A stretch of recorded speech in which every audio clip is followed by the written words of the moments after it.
Hello everyone, my name is Dr. Shabintaj. I am presenting Module 1 Basic Structure of Computers in the subject Computer Organization. Here, the session 1 contents are the basic structure of computers, the processor, data path and the control, the processor, data path and its control basic operational steps, connection between the processor and the memory, bus structure. These are the five functional units of the computer: input, output, they form IO, memory, arithmetic logic unit, and control unit are both comprised in the processor. They are five functional independent units. Information handled by a computer.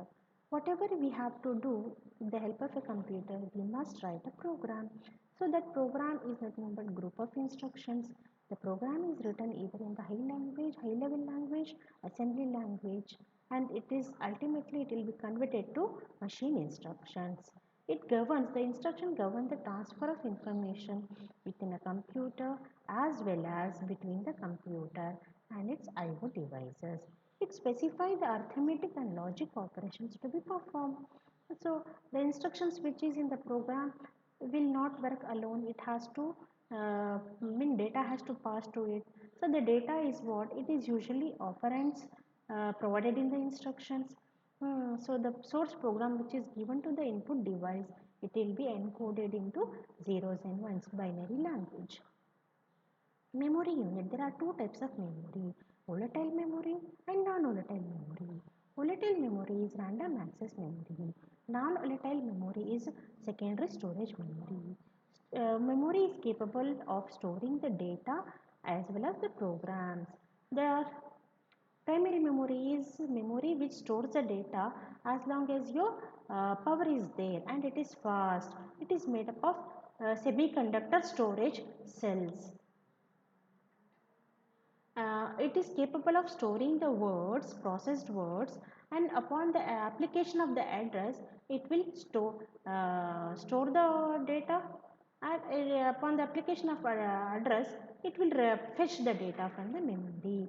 It is also called as RAM, random access memory, core memory, uh, and main memory, volatile memory. All these are one and the same. Memory access time is a quantitative measure in order to measure the with what speed you are accessing the data from the memory. Okay, so that is called as memory access time. Memory hierarchy. The hierarchy is nothing but it consists of the fastest CPU register memory to the slowest secondary memory. In between is the cache and the main memory. This forms a hierarchy. The next storage memory is second next storage class. The class of storage is a secondary storage, which is pretty cheaper and larger. Next is arithmetic logic unit. Most computer operations are performed which needs ALU will be executed in the ALU of the processor. ALU is capable of storing it can perform arithmetic as well as logic instructions. It loads the operands into the memory, bring them to the processor and perform operation in a ALU. So store the result back to the memory or return into the processor. The processor in the sense in the registers. The fast control of the ALU because it is a part of the CPU. So control unit,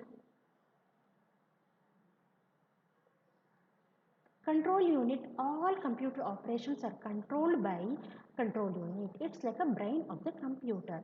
It sends signals to each and every unit, whether it is input unit, output unit, memory unit, ALU unit. Upon the signals from this unit only, each and every unit will perform. Otherwise, it is in a passive mode. The timing signals that govern the IO transfers are also generated by the CU. Control unit is usually distributed throughout the machine instead of standing alone. So it is control and cooperating each and every activities of the computer. So the operations of a computer are accept the information in the form of programs and data through an input and unit and store it in the memory. Fetch the information stored in the memory under program control into an ALU where the information is processed. Output the processed information through an output unit. Control all activities inside the machine through a control unit.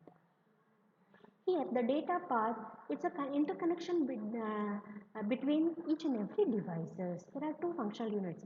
Here combinational, that is elements that operate on the data value. Elements that contain state is the state elements.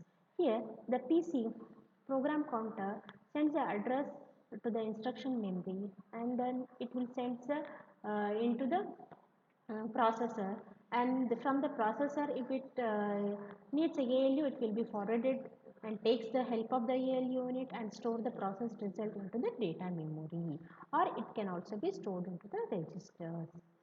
Here the five execution steps are instruction fetch, instruction decode or register fetch, execution, address computation, branch, jump completion, memory access, or R-type completion, register type completion. Here, instruction fetch is nothing but instruction read.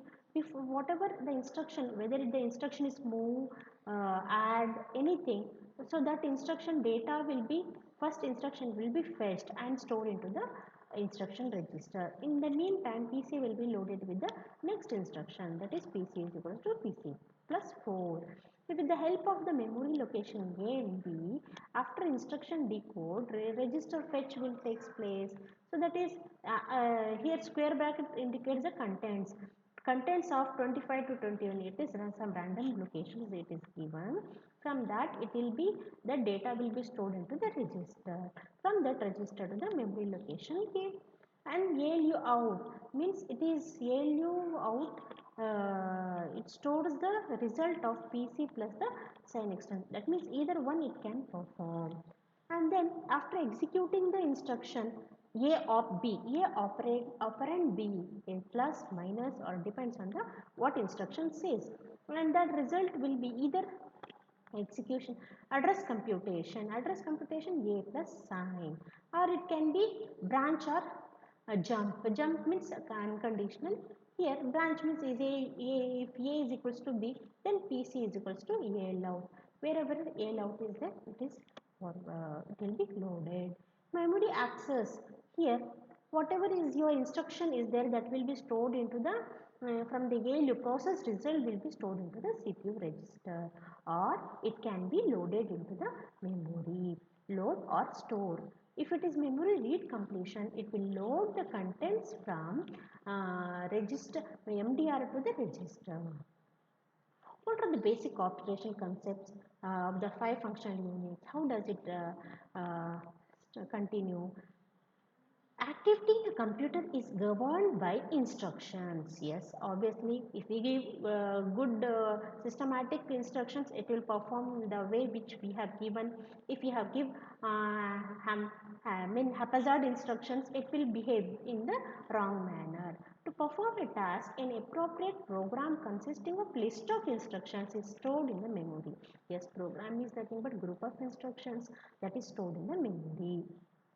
Individual instructions are brought from the memory, that is main memory or random access memory, into the processor, which executes the specified operations. As per the instruction, it will do the operation. Data to be used as operands are also stored in the memory. A typical instruction, let us say one example. Add the contents of location A to the contents of R0 and store the result of R0 into the R0. So location A here acts as a source location, source operand. R0 is source as well as a destination, and the opcode is add. Here fetch the contents of location A, fetch the add the operand at memory location. Okay, place the sum back. The previous contents of R0 will be overwritten with the new result. Result means R0 plus LOC, that addition result will be stored into the R0. Instruction is fetched from the memory into the processor. The operand at location is fetched and added to R0. Contents of R0. The resulting sum is stored into the R0. This is summary of the instruction. The same instruction can be written into the two instructions. Load the contents of location of A into R1. Load is nothing but reading. Okay. So add the contents of R1 to R0 and the R0 result will be overwritten here. Whose contents? R0. Because R1 plus R0 add together and store the result into R0. Here is the connection between the processor and the memory. Here the memory consists of, the processor consists of general purpose registers, special purpose registers, MER, MDR, PCIR. MER is memory address register, MDR memory data register and the control ALU. Here a PC's program counter stores the next instruction to be executed. IR is instruction register which is the instruction that is being executed. It stores that instruction. MDR is the address, it contains the address that is to be fetched from the memory. After fetching that, it will be stored into the MDR upon the application of the control signals from the processor. The operating steps which I had explained, it is depicted here. The programs reside in the memory through the input devices. PC is set to point to the first instruction. At the very beginning, PC will be loaded with the first instruction. The contents of PC are transferred to the MER. A read signal is sent to the memory. Of course, it has to be read only because the first instruction has to be read from the memory because memory stores the instruction plus the data. The first instruction is read out and loaded into MDR. The contents of MDR are transferred to the instruction register. Now this is ready for the execution of the first instruction. In this time the PC IR will be decoded. The contents of IR will be decoded and execute. So similarly, only the first instruction is fetched. Similarly, the operands also has to be fetched using either can be general purpose register or it can be stored into the memory and perform the arithmetic operation or any operation as specified in the instruction and with the help of a ALU. Store the result back into the general purpose register or into the memory. During the execution, while in the meantime this execution takes place, PC is incremented to the next instruction. Next is what is interrupt. Interrupt is nothing but it's like a request from the input output device. It is a say processor is busy executing some program. If IO device has a request, it will send a request via the interrupt. So it's a when interrupt occurs, the normal execution of the program will be suspended and it will execute the interrupt service routine. And after executing the interrupt service routine, it will resume the program which is suspended. So, if it has to resume back to the proper location, the before suspending the locations of the contents of MER, MDR, all has to be stored into the or pushed into the internal stack. After resuming, it has to pop it in order to continue the execution of the program. Now bus structure. What is a bus? It's a connection between the IO all the units of the computer which constitutes a group of lines that serve as a connecting path for several devices and it consists of address lines, data lines and control lines and here you can see the input device is connected in one way. That means whatever data is input device it will be placed onto the bus.